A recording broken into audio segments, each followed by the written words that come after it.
الحمد لله نحمده ونستعينه ونستغفره ونعوذ بالله من شرور أنفسنا وسيئات أعمالنا. من يهده الله فلا مضل له ومن يضلل فلا هادي له، وأشهد أن لا إله إلا الله وحده لا شريك له، وأشهد أن محمدا عبد الله ورسوله. يا أيها الذين آمنوا اتقوا الله حق تقاته ولا تموتن إلا وأنتم مسلمون. يا أيها الناس اتقوا ربكم الذي خلقكم من نفس واحدة وخلق منها زوجها وبث منهما رجالا كثيرا ونساء، واتقوا الله الذي تساءلون به والأرحام إن الله كان عليكم رقيبا.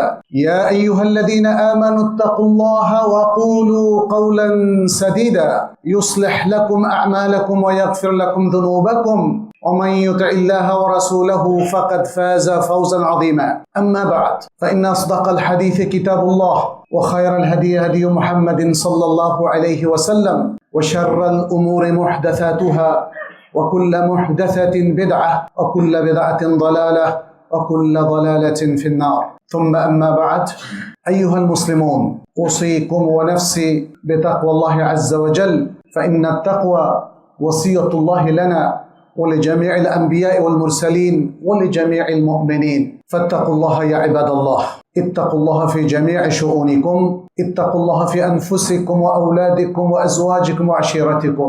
نسأل الله سبحانه أن يجعلنا وإياكم من عباده المتقين، ويتقبل منا ومنكم صالح الأعمال، إنه ولي ذلك والقادر عليه.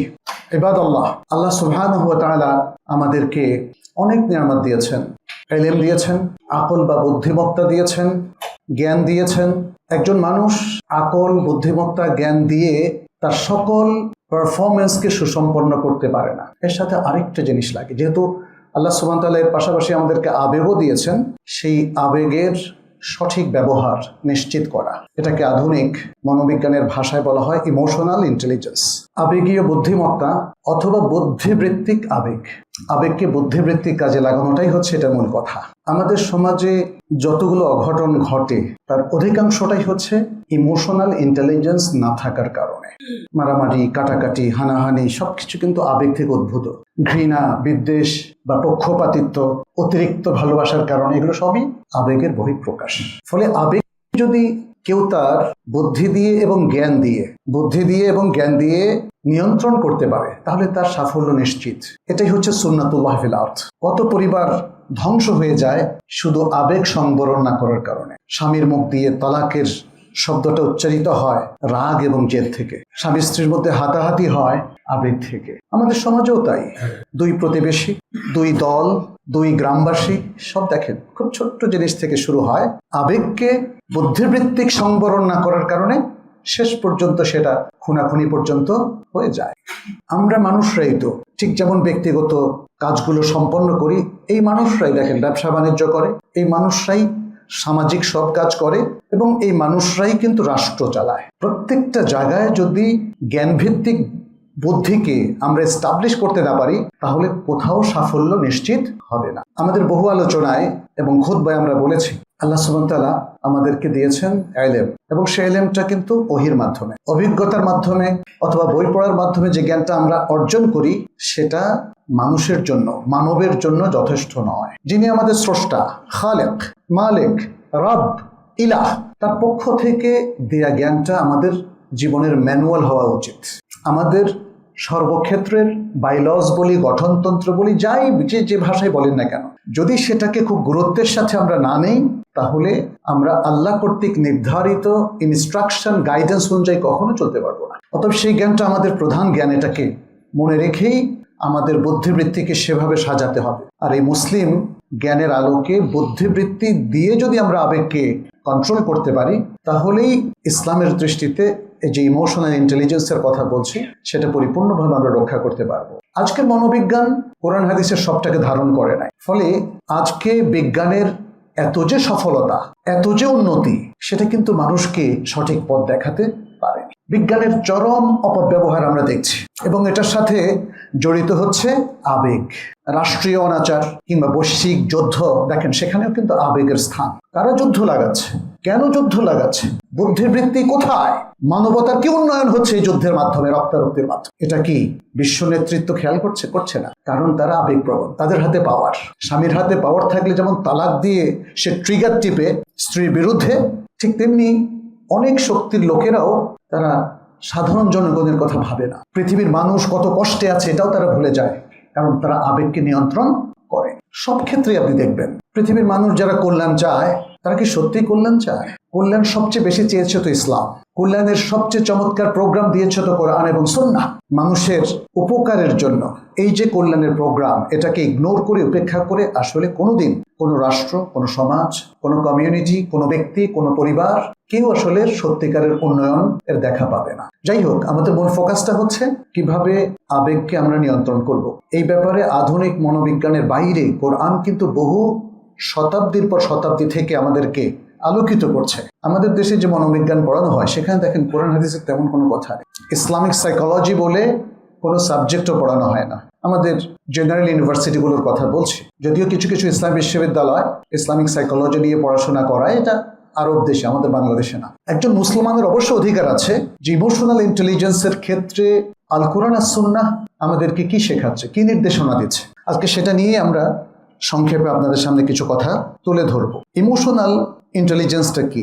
Emotional ইন্টেলিজেন্সটা হচ্ছে মূলত নিজের আবেগ সম্পর্কে সচেতন হওয়া, আবেগকে নিয়ন্ত্রণ করা, অন্যের অনুভূতিকে নিজের মতো করে বোঝা, যেটাকে আমরা সিম্প্যাথি এবং এমপ্যাথি বলি।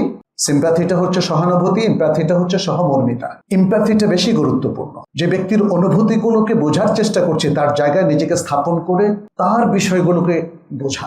তিনি কি চাইতেন আমাদের কাছে, চারপাশের লোকদের কাছে, তার অনুভূতিকে কিভাবে পজিটিভলি মূল্যায়ন করা হোক, এটা তিনি যেভাবে চাইতেন, সেটা হলো এমপ্যাথি। তাহলে অন্যের অনুভূতিগুলোকে বুঝতে পারা এবং সে অনুযায়ী ইতিবাচক আচরণ করার সক্ষমতাকেই বলা হয় ইমোশনাল ইন্টেলিজেন্স বা বুদ্ধিবৃত্তিক আবেগ অথবা আবেগীয় বুদ্ধিমত্তা। এটা খুবই জরুরি একটা বিষয়, যেটার ব্যাপারে আমাদের পূর্ণ জ্ঞান দরকার, ট্রেনিং দরকার, এবং সে আলোকে আমার দেহমন সত্তাকে গড়ে তোলা দরকার। অন্যথায় আমরা কখনোই সুন্দর আচরণ যেমন উপহার দিতে পারবো না, সমাজের একজন ইতিবাচক ব্যক্তি হিসাবেও নিজেকে উপস্থাপন করতে পারবো না। এটার বেশ কয়েকটা উপাদান আছে। একটা হলো সেলফ অ্যাওয়ারনেস, আত্মসচেতনতা এবং আত্মসংযম, যেটার অ্যারাবিক বা কোরআনিক প্রতিশব্দ হচ্ছে তাকওয়া। তাকওয়াকে আমরা সংযম বলি। এই সংযমটা কোত্থেকে আসে আমরা সেটা নিয়ে আলোচনা করব। এই জন্য তাকওয়াল্লাহ বলা হয়, তাকওয়াল্লাহ, আল্লাহর তাকওয়া। আল্লাহকে স্মরণ করলেই আপনার এই আত্মসংযমটা অটোমেটিক চলে আসবে। আল কোরআন এই জন্য ইমানের পাশাপাশি সবচেয়ে যে বিষয়টায় বেশি উপদেশ দেওয়া হয়েছে, নির্দেশনা দেওয়া হয়েছে, গাইডেন্স দেওয়া হয়েছে এবং আলোচনা করা হয়েছে ব্যাপকভাবে, সেটি হচ্ছে তাকওয়া। খুতবাতুল হাজার শুরুতে আমরা যে 3টা আয়াত পড়ি, সেখানেও কিন্তু ইত্তাকুল্লাহ বলা হয়েছে। ইয়া আইয়ুহাল্লাযীনা আমানু ইত্তাকুল্লাহ, ইয়া আইয়ুহান নাসু ইত্তাকু রাব্বাকুম, ইয়া আইয়ুহাল্লাযীনা আমানু ইত্তাকুল্লাহ ওয়া কুলু কাওলান সাদীদা। তাকওয়ার বিশাল আলোচনা, 2-2.5 ঘন্টা লাগবে শুধু তাকওয়ার আয়াতগুলো যদি আপনি একসাথে করে পড়েন। তাহলে আমরা ইমোশনাল ইন্টেলিজেন্সের মধ্যে প্রথম পয়েন্টটা দেখি সেলফ অ্যাওয়ারনেস, যেটা তাকওয়ার মাধ্যমে অর্জন করা যায়। দ্বিতীয় হচ্ছে সেলফ রেগুলেশন অথবা সেলফ কন্ট্রোল, আত্মনিয়ন্ত্রণ, নিজেকে নিয়ন্ত্রণ করা। আবেগ চায় আমরা নিজেকে নিয়ন্ত্রণ না করি, তাই না? দেশে বিদেশে কত জায়গায় দেখলাম আপন প্রিয় মানুষকেও মানুষ মেরে ফেলে অনেক সময়, আউট অফ অ্যাঙ্গার, রাগ, জেদ, কন্ট্রোল করতে পারেনি। এটা হলো নিয়ন্ত্রণ, আত্মনিয়ন্ত্রণ। তৃতীয় হচ্ছে মোটিভেশন, যেটাকে আমরা প্রণোদনা বলি বা আভ্যন্তরীণ প্রেরণা। এবং চতুর্থ হচ্ছে সহমর্মিতা বা এমপ্যাথি। এবং সর্বশেষ হচ্ছে সোশ্যাল স্কিল, সামাজিক যে দক্ষতাগুলো আছে। ইসলামী দৃষ্টিভঙ্গিতে আমরা এই পয়েন্টগুলো একটু তুলে ধরতে চাই আজকে সংক্ষিপ্তভাবে। প্রথমে আমরা যেটা বলেছি আত্মসচেতনতা, নিজের আবেগকে চেনা। এ প্রসঙ্গে দেখেন আল্লাহ সুবহানাহু ওয়া তাআলা কিন্তু আমাদেরকে খুব চমৎকার একটা নির্দেশনা দিয়েছেন সূরাতুল হাশরের 18 নম্বর আয়াত। কি বলছেন? ইয়া আইয়ুহাল্লাযীনা আমানু ইত্তাকুল্লাহ ওয়াল তানজুর নাফসুম মা কদ্দামাত লিগাদ। হে ঈমানদার লোকেরা, তোমরা আল্লাহকে ভয় করো, অর্থাৎ আল্লাহর তাকওয়া অবলম্বন কর, এবং প্রত্যেক ব্যক্তি যেন খুব গভীরভাবে লক্ষ্য করে আগামী দিনের জন্য, অর্থাৎ আখিরাতের জন্য সে কি অগ্রে পাঠিয়েছে। ছোট্ট একটা আয়াত আপনার জীবনের সোনার অক্ষরে লেখার মতো, মনে রাখার মতো, সার্বক্ষণিকভাবে স্মরণ রাখার মতো। কিন্তু স্মরণ কি আমরা রাখি? আমাদের অধিকাংশ মানুষ কিন্তু সবসময় তাকওয়া থেকে একটু দূরে থাকে। বুড়ো হলে তাকওয়া অবলম্বন করবে, তার আগ পর্যন্ত তাকওয়াকে অ্যাভয়েড করতে হবে, না তো খারাপ কাজ করা যাবে, নিজের স্বার্থ উদ্ধার করা যাবে। যাই হোক, এই আয়াত আমাদেরকে আত্মমূল্যায়নের একটা চমৎকার শিক্ষা দেয়। আমার জীবনের সার্বক্ষণিক করণীয় হচ্ছে তাকওয়াল্লাহ, আর যে আত্মসমালোচনা বলি অথবা আত্মমূল্যায়ন বলি, সেটি হচ্ছে আগামী দিন আমার কি হবে সেই হিসাবটা করা, এবং এটা রেগুলারলি করতে হবে। এজন্য একজন মুসলিম সে রেগুলার যেমন এই হিসাবটা করবে, সে বিভিন্ন সময়েও এটাকে আরো ব্যাপকভাবে হিসাব করবে। একটা বছর যাওয়ার পরেও সে হিসেব করবে যে গত বছর কি কাজ করলাম, ভালো কি করলাম, মন্দ কি করলাম, মন্দ কাজগুলোর উপশম কি হতে পারে, কিভাবে অন্যায়, জুলুম, দুর্নীতি এবং খারাপ কাজগুলো থেকে আমি সরে আসতে পারবো, আমার জীবনকে পবিত্র করতে পারবো, পরিচ্ছন্ন করতে পারবো, আরো বেশি ট্রান্সপারেন্ট হতে পারবো। এটা কিন্তু হয় না। গতানুগতিক আমরা অনেকেই দেখি যে হয়তো খাতায় লিখে রাখেন তিনি কি কাজ করেছেন না করেছেন।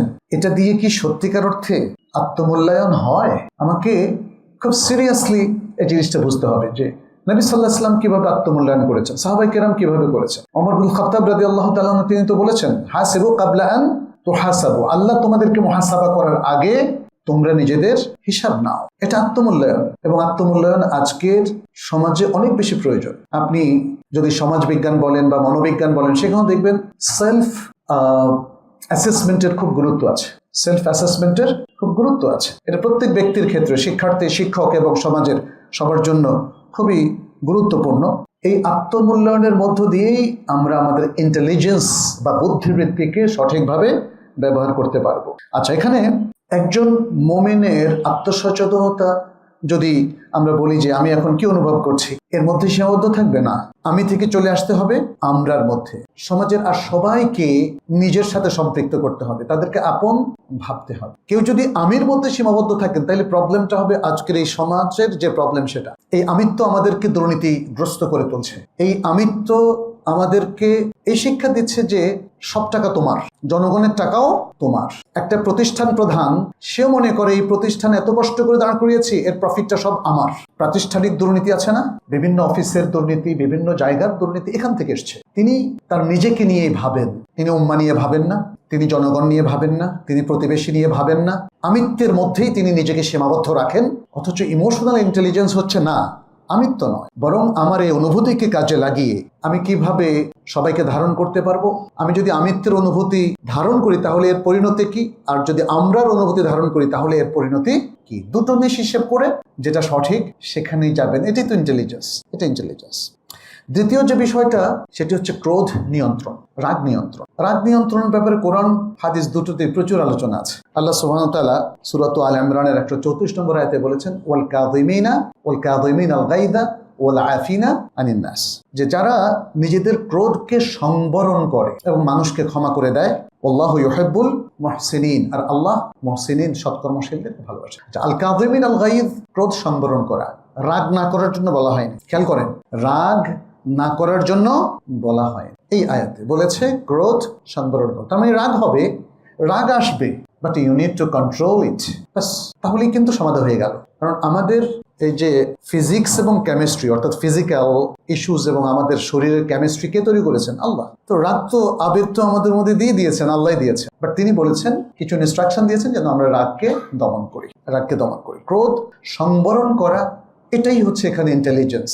ক্রোধ করতে কোনো অসুবিধা নেই, অনেক সময় রাগ করার প্রয়োজন হয়। এজন্য রাগের কিছু পজিটিভ দিকও আছে। আপনি রাগের সময় যদি রাগ না করেন তাহলে কেউ আপনাকে মানবে না, তাই না? তাহলে রাগের কিছু, এটি ইমোশনাল ইন্টেলিজেন্স, যে আপনি এখন রাগ করবেন, কিন্তু রাগ করে আপনি এমন কিছু করবেন না যাতে আপনার ক্ষতি হয়, অন্যের ক্ষতি হয় বা মানুষের ক্ষতি হয়। নবী সাল্লাল্লাহু আলাইহি সাল্লাম থেকে রাগের ব্যাপারে আরো অনেকগুলো বক্তব্য এসেছে। এক সাহাবী বারবার তাকে বলছেন, ইয়া রাসূলুল্লাহ, আমাকে একটা নসিহা করেন, আমাকে নসিহা করেন। তিনি বলছেন, লা তাগদাব, রাগ করো না। আবার বললেন, নসিহা করেন, লা তাগদাব। তিনবার বলছেন, লা তাগদাব, রাগ করো না। নবী সাল্লাল্লাহু আলাইহি সাল্লামের নসিহাগুলো আপনারা খেয়াল করবেন, ব্যক্তিভেদে একই নসিহাতে কিন্তু দুই রকম বক্তব্য এসেছে। নবী সাল্লাল্লাহু আলাইহি সাল্লামকে যে সাহাবী জিজ্ঞেস করেছিলেন, তাকে তিনি চিনতেন কিনা বলেন? অবশ্যই চিনেন, অবশ্যই চিনেন। ফলে তিনি জানেন এই ব্যক্তির জন্য এটাই হচ্ছে সবচেয়ে সুন্দর নসিহা, যে তুমি রাগ করো। কারণ তিনি হয়তো আবেগপ্রবণ ছিলেন। রাগ করো না, এটা হচ্ছে ইমোশনাল ইন্টেলিজেন্স।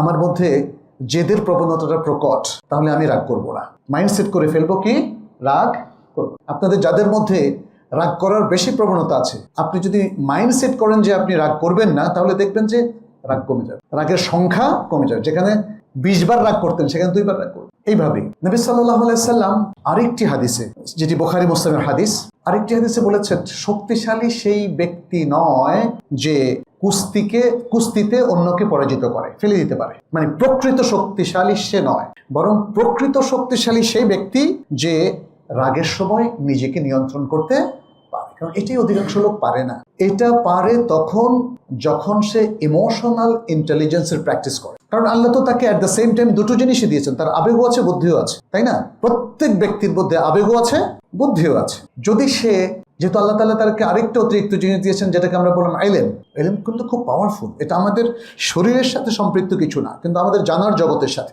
এই জানাটা অনেক বেশি পাওয়ারফুল। আপনি যদি জানেন যে মসজিদ থেকে বের হলে কেউ একজন আপনাকে আঘাত করবে, বের হবেন আপনি? তাহলে জানাটাকে আপনাকে, আপনার সবকিছুকে কন্ট্রোল করছে, আপনার মুভমেন্টকে কন্ট্রোল করছে কিন্তু ইলম। যুদ্ধক্ষেত্রে দেখেন, যে যত বেশি জানে সে কিন্তু যুদ্ধে জেতে। তাহলে মানুষের সবকিছু কন্ট্রোল করছে কিন্তু তার ইলম, তার জ্ঞান, নলেজ। আর নলেজটাকে সে কাজে লাগাচ্ছে আকল দিয়ে। আমাদের কথা একটাই, এই যে ইন্টেলিজেন্সের কথা বলছি, সেটি হচ্ছে আপনি জ্ঞান এবং আকল দিয়ে আবেগকে সংবরণ করবেন।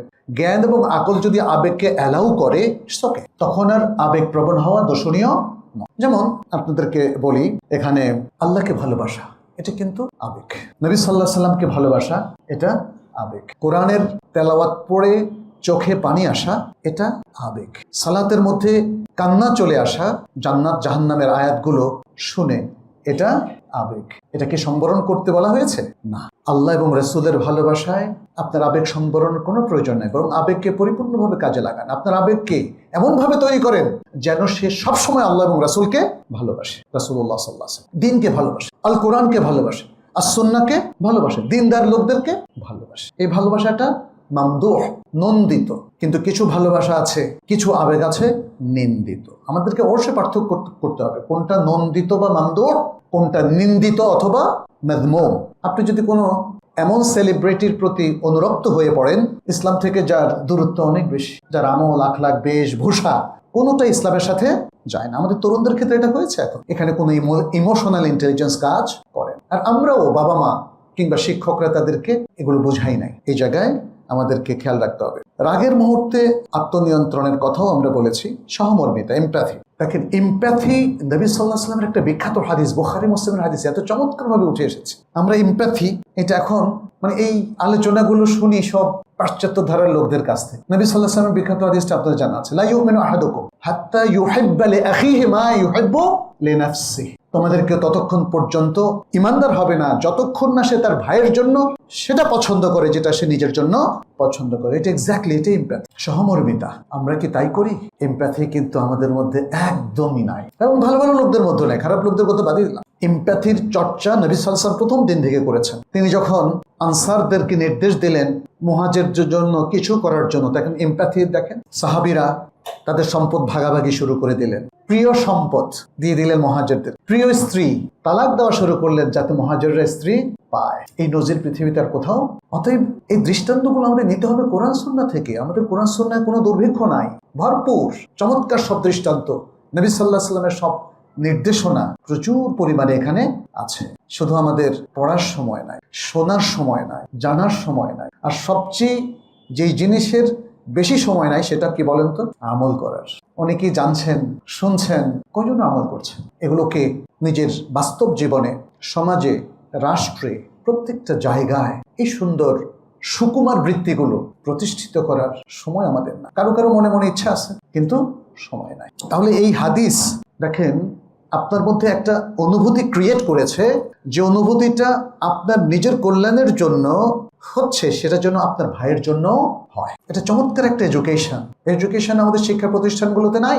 সেখানে দলাদলি, হানাহানি, মারামারি, শিক্ষার কোনো ভালো ফলাফলই আজকে আমরা আমাদের উচ্চ শিক্ষার প্রতিষ্ঠানগুলোতে একদমই দেখি না। এটা নিয়ে আমাদের মনে হয় ভাবতে হবে। আর মনে রাখবেন, এটা মুসলিম দেশ।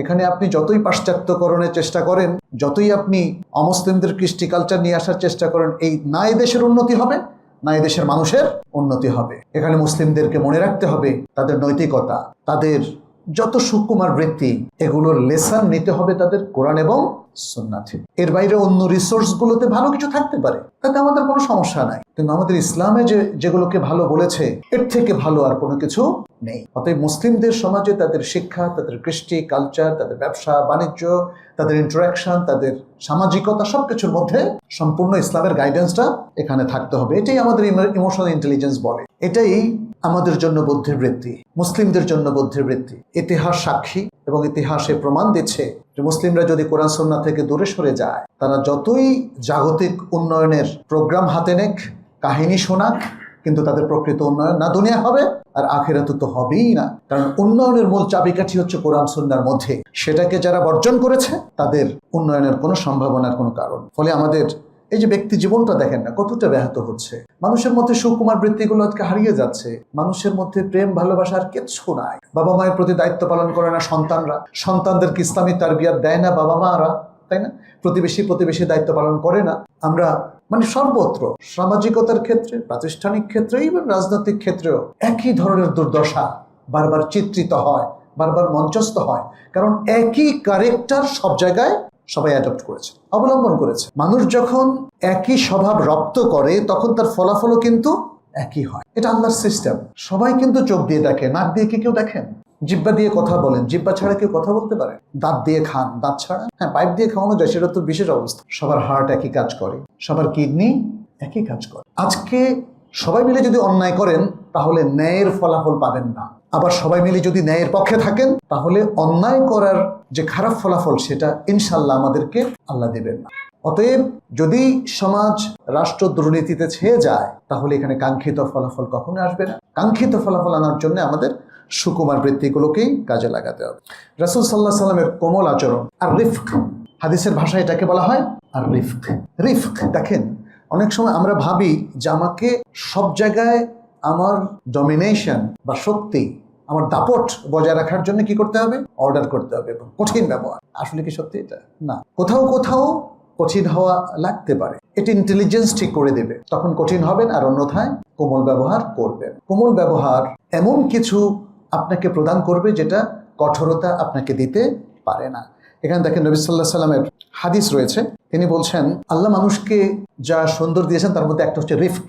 রিফকের মাধ্যমে এমন কিছু অর্জন করা যায় যেটা কঠোরতার মাধ্যমে অর্জন করা যায় না বা অর্জিত হয় না। এছাড়াও আল্লাহ সুবহানাহু ওয়া তাআলা তার নবীকে কোমলতা প্রদর্শনের নির্দেশ দিয়েছেন এবং বলেছেন যে এখানে কঠোরতা যদি তুমি প্রদর্শন করো তাহলে লোকজন সরে যাবে। ফাবিমা রাহমাতিন মিনাল্লাহি লিনতা লাহুম ফালাউ কুনতা গাযযান গালিযাল কলবি লানফাদ্দু মিন হাওলিক। আল্লাহর রহমতে আপনি কোমল হয়েছেন, যদি আপনি কঠোর হৃদয় সম্পন্ন রূঢ়ভাষী হতেন তাহলে মানুষ আপনার চারপাশ থেকে সরে যায়। অতএব ইন্টেলিজেন্স হচ্ছে এটাই যে আমরা স্বাভাবিকভাবে মানুষের সাথে সুন্দর ব্যবহার করব, কোমল ব্যবহার করব, বিনয়ী ব্যবহার করব। আচ্ছা, এখানে সহিহ মুসলিমের একটা হাদিস, সেখানে নবী সাল্লাল্লাহু আলাইহি ওয়াসাল্লাম বলছেন নিশ্চয় আল্লাহ কোমল এবং তিনি কোমলতাকে ভালোবাসেন, কোমলতার মাধ্যমে এমন কিছু দান করেন যা কঠোরতার মাধ্যমে তিনি দেন না। আচ্ছা, অতএব তাইলে আমাদেরকে আমাদের পরিবার, আমাদের সামাজিকতা, আমাদের প্রতিষ্ঠান, সব জায়গায় আমাদেরকে যে ব্যবহার করতে হবে সেটা হলো এই যে কেউ ভুল করলে তাকে অপমান না করে বোঝানো এবং কেউ দুর্বল হলে তাকে সাহায্য করা, কেউ ব্যর্থ হলে তাকে উৎসাহ দেওয়া,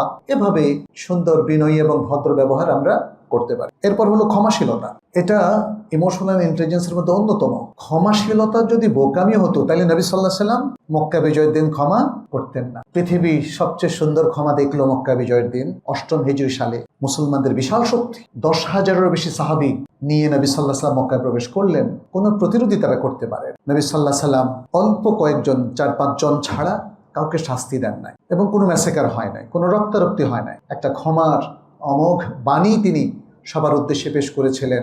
আজও নবী সাল্লাল্লাহু আলাইহি ওয়াসাল্লামের সেই ক্ষমার বাণী শুনে আমরা শিহরণ বোধ করি, আমাদের পশম খাড়িয়া হয়ে যায়। কি বলেছিলেন নবী সাল্লাল্লাহু আলাইহি ওয়াসাল্লাম? তিনি বলেছিলেন লা তাথরিবা আলাইকুমুল ইয়াউম, আজ তোমাদের বিরুদ্ধে আমাদের কোনো অনুযোগ নাই। ওয়া আনতুমুত তুলাকা, তোমরা মুক্ত, তোমাদেরকে ক্ষমা করে দেওয়া হলো। ফলে কি হলো? রক্তারক্তি এবং শক্তি প্রয়োগ করে কয়জনকে মুসলিম বানানো যেত বলেন? আর মানুষ যদি ভয় ইসলাম গ্রহণ করত, এটা কি থাকতো? মানুষ দেখলো ইসলাম এত সুন্দর, ইসলামের নবী এত ভালো, এভাবে ক্ষমা করতে পারেন। আমরা ছিলাম দুর্বৃত্ত, কি কষ্ট আমরা নবীকে দেই নাই। সে মক্কি জীবনের কথা তাদের মনে আছে সবার। 13টা বছর সে আবি তালেবের মধ্যে 3টা বছর অন্তরীণ রাখা হলো, খাদ্য সরবরাহ বন্ধ করে দেওয়া হয়েছে। তাদেরকে আজকে নবী সাল্লাল্লাহু আলাইহি সাল্লাম ক্ষমা করে দিলেন। Out of intelligence, out of intelligence. এভাবেই মানুষের মনকে দখল করতে হয়, জাতির ভালোবাসা পেতে হয়, এবং এভাবেই এমন কিছু অর্জন করা যায় যেটা অন্যভাবে অর্জন করা যায় না। এই জন্য আল্লাহ সুবহানাহু ওয়া তাআলা সূরা নূরের মধ্যে বলছেন, ওয়ালিয়াফু ওয়ালিয়াসফাহু, তারা যেন ক্ষমা করে এবং অপেক্ষা করে, দোষ ত্রুটিগুলোকে অপেক্ষা করে। কারণ দোষ ত্রুটি দেখলে আপনি আবার জেদ চলে আসতে পারে। অতএব মানুষকে ক্ষমা করেন এবং তার অনেক কিছু ইগনোর করেন, এর মধ্য দিয়ে আপনি বড় সাফল্য পাবেন। প্রত্যেকটা জায়গায় যদি মানুষকে ধরেন তাহলে অসহনীয় হয়ে যায়, অসহ্য হয়ে যাচ্ছে, শত্রুতা হয়ে যায়, এবং এরকম একটা বাজে পরিবেশের মধ্যে দিয়ে পজিটিভ কিছু হয় না। কথা বলার ক্ষেত্রে ইমোশনাল ইন্টেলিজেন্সটা কি? কোরআন বলছে ওয়াকুলু লিন্নাসে হুসনা, মানুষের উদ্দেশ্যে সুন্দর কথা বলো, এটাই হলো ইমোশনাল ইন্টেলিজেন্স। কিন্তু আমাদের অনেকে এটা করে না। আর ফেসবুকের কথা তো বলাই বাহুল্য, তাই না? একটু মতভেদ হলে একদম গালি গালাজ, ইন্না লিল্লাহি ওয়া ইন্না ইলাইহি রাজিউন। সোশ্যাল নেটওয়ার্কটাকে মানে সবচেয়ে ভয়ঙ্করভাবে আনসোশ্যাল করে ফেলা হয়েছে, তাই না? এই যে অভদ্র আচরণ, এটা কি সোশ্যাল? এটাকে সামাজিকতা বলে? এটা হলো কমপ্লিটলি অসামাজিক কথাবার্তা এখানে আমরা দেখতে পাচ্ছি। গীবত, উপহাস, এগুলো পরিত্যাগ করা এবং মানুষের অনুভূতির প্রতি সম্মান প্রদর্শন করা। কেন আপনি অনুভূতির প্রতি সম্মান প্রদর্শন করবেন? আল্লাহ যে সম্মান দিয়েছেন এই সম্মানকে আপনি ঘায়ল করতে পারেন না, নষ্ট করতে পারেন। ওয়ালাকাদ কাররামনা বানি আদম, এই জন্য নবী সাল্লাল্লাহু আলাইহি ওয়াসাল্লাম তার সাথে যে অমুসলিমরা দেখা করতে আসতো তাদেরকেও কোনোদিন কটু কথা বলেন নাই। মসজিদে নববীতে ওফুদ আসতো, এই যে মুসাইলামা আল কাযযাব, সে তার গোত্র নিয়ে এখানে এসেছিল, তারা ইসলাম গ্রহণ করেছিল, অনেকে হয়তো করে নাই, না করে চলে গেছে। নবী সাল্লাল্লাহু আলাইহি ওয়াসাল্লাম কারোর সাথে অসম্মানজনক আচরণ করেননি, কারণ অল হিউম্যান বিইং, তাদের সবার জন্য আল্লাহ সুবহানাহু ওয়া তাআলা একটা কমন ডিগনিটি রেখে দিয়েছে। অতএব সেটাকে নষ্ট করা যাবে না। আর মানুষের ডিগনিটি নষ্ট হয়, তার মর্যাদা নষ্ট হয় যদি তার বিরুদ্ধে মানহানিকর কিছু কথা বলে। এই জন্য সূরাতুন নূরে আপনারা দেখবেন মানহানির কিন্তু একটা বড় শাস্তি, ফৌজদারি দণ্ডবিধি দেওয়া আছে। কাউকে অপবাদ দিতে পারবেন, অপবাদ মানহানির মধ্যে সবচেয়ে ভয়ঙ্কর।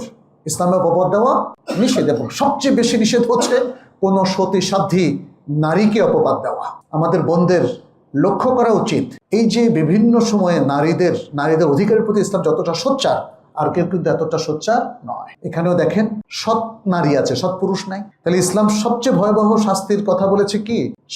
সতী নারী বা মানে ভালো নারীদেরকে যদি কোনো অপবাদ দেওয়া। তার মানে কি? তার মানে হচ্ছে ইসলাম আসলে সকল নারী পুরুষ সবার সম্মান রক্ষা করার কথা বলেছে। গীবত করা যাবে না, পরনিন্দা করা যাবে না, মানহানিকর কোনো কথা বলা যাবে না। এটা সামনাসামনি বলা যাবে না, এটা পেছনেও বলা যাবে না, এটা পত্রিকায়ও বলা যাবে না, এটা ফেসবুকেও বলা যাবে না, এটা কোথাও বলা যাবে। যতগুলো মাধ্যম আছে কোথাও বলা যাবে। মানুষ বলে কেন? আউট অফ ইমোশন, সে আবেগ প্রবণ হয়ে এটা বলে। অনেক মানুষ বলে যে ওনাকে যদি ঘায়ল করি আমার অনেক সওয়াব হবে। কিছু ভালো ভালো মানুষও দেখে যে খুব বাজে বাজে কথা বলে। তারা ইন্টেলিজেন্সটাকে গুরুত্ব দেয় না, ইমোশনাল ইন্টেলিজেন্সটা তারা রপ্ত করতে পারেনি। আমাদেরকে সেটা করতে হবে যেন আমরা এই খারাপ অভ্যাসগুলো আমরা বর্জন করতে পারি। পরিবারে ইমোশনাল ইন্টেলিজেন্সের খুব দরকার। পরিবারে আল্লাহ সুবহানাহু ওয়া তাআলা আমাদের সবাইকে সুন্দরভাবে সৎভাবে জীবনযাপন করতে বলেছেন, স্ত্রীদের সাথে সুন্দর আচরণ করতে বলেছেন, ও আশিরুহুন্না বিল মারুফ, এবং আরো অনেকগুলো কথা বলেছেন। নবী সাল্লাল্লাহু আলাইহি ওয়াসাল্লাম বলেছেন খায়রুকুম লি আহলি, তোমাদের মধ্যে সেই সবচেয়ে উত্তম যে পরিবার পরিজনের কাছে উত্তম। এটা তর্জমা কেউ করেছেন স্বামীদেরকে লক্ষ্য করে, যে সেই স্বামী উত্তম যে তার স্ত্রীর কাছে উত্তম। কিন্তু এর বিপরীতটাও তো হতে পারে, তাই না? এখানে নবী সাল্লাল্লাহু আলাইহি ওয়াসাল্লাম শুধুমাত্র পুরুষকে ইন্ডিকেট করেন, স্ত্রীদেরও মনে রাখতে হবে সেই স্ত্রী সবচেয়ে উত্তম যার ব্যাপারে স্বামী সার্টিফিকেট দেয়। তার মানে হচ্ছে পরিবারভুক্ত লোকজন অষ্টপ্রহর তারা কাছাকাছি থাকে, অতএব তারা তাদের সবকিছু জানেন। অতএব যিনি সবকিছু জানেন তিনি যদি বলেন তিনি ভালো, তাহলে আসলেই তিনি ভালো। কিন্তু এই পরিবারেও আমাদের আজকে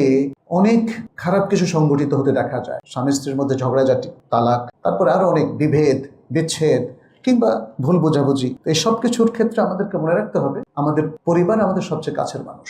অতএব এখানেও ইমোশনাল ইন্টেলিজেন্স ব্যবহার করতে হবে, প্রত্যেকের সাথে সুন্দর ভদ্র ব্যবহার করা, প্রত্যেকের কল্যাণ কামনা করা, এমন দুর্ব্যবহার না করা যেটা আবেগপ্রবণ হয়ে আমরা করে থাকি, যেটা অধিকাংশ ক্ষেত্রে আজকের এই আধুনিক যুগে স্বামী স্ত্রীর মধ্যে হয়ে থাকে। আধুনিক ফ্যামিলিগুলোর মধ্যে দেখেন তালাকের হার বেশি না কম?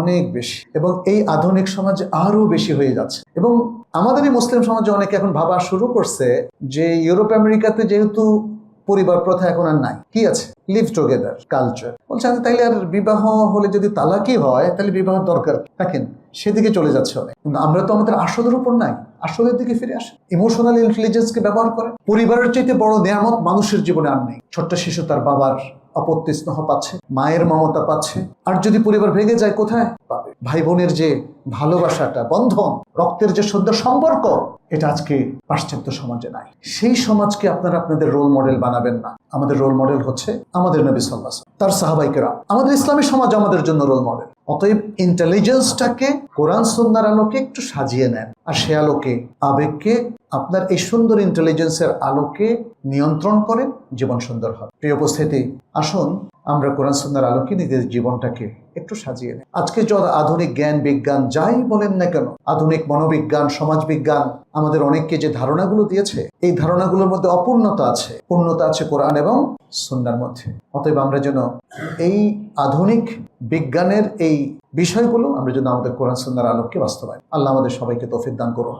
আকুলু কাওলি হাদা ওয়া আস্তাগফিরুল্লাহ লি ওয়া লাকুম ওয়া লিসাইরিল মুসলিমিন ফাস্তাগফিরুহু ইন্নাহু হুয়াল গফুরুর রহিম। আলহামদুলিল্লাহি রাব্বিল আলামিন والعاقبة للمتقين وأصلي وأسلم على نبينا محمد وعلى آله وأصحابه أجمعين. أما بعد، أيها المسلمون، اتقوا الله، اتقوا ربكم وإلهكم، واتبعوا سنة نبيكم الذي لنا قدوة، كما قال الله سبحانه وتعالى في سورة الأحزاب: لقد كان لكم في رسول الله أسوة حسنة لمن كان يرجو الله واليوم الآخر وذكر الله كثيرا. اللهم تقبل منا إنك أنت السميع العليم، وتب علينا إنك أنت التواب الرحيم. ربنا عليك توكلنا وإليك أنبنا وإليك المصير. عباد الله, আল্লাহ সুবহানাহু ওয়া তাআলার শুকরিয়া আদায় করি, যিনি আমাদেরকে পরিপূর্ণ মানব হিসেবে সৃষ্টির পরে ঈমান এবং ইসলামের মহান নিয়ামত আমাদেরকে দিয়েছেন। আলহামদুলিল্লাহ। আল্লাহর কাছে দোয়া করি তিনি যেন ঈমান এবং ইসলামের আলোকেই আমাদের জীবনটাকে আলোকিত করে দেন। আমরা আমাদের যেন জ্ঞান, বুদ্ধি, আবেগ সবকিছুই তার দেওয়া নির্দেশের আলোকে পরিচালিত করি। আল্লাহ যেন আমাদের সকলকে কবুল করেন। আমরা আল্লাহর কাছে দোয়া করি আজকের এই বিশেষ দিনে ইয়াউমুল জুমআহ, আল্লাহ যেন আমাদের এই দেশের সকল অধিবাসী যারা মুসলিম, যারা ইসলামকে ভালোবাসে, আল্লাহ এবং তার রাসূল সাল্লাল্লাহু আলাইহি ওয়াসাল্লামকে ভালোবাসে, আল্লাহ জীবনে বারাকা দেন। আল্লাহ যেন আমাদের এই দেশে বারাকা দেন।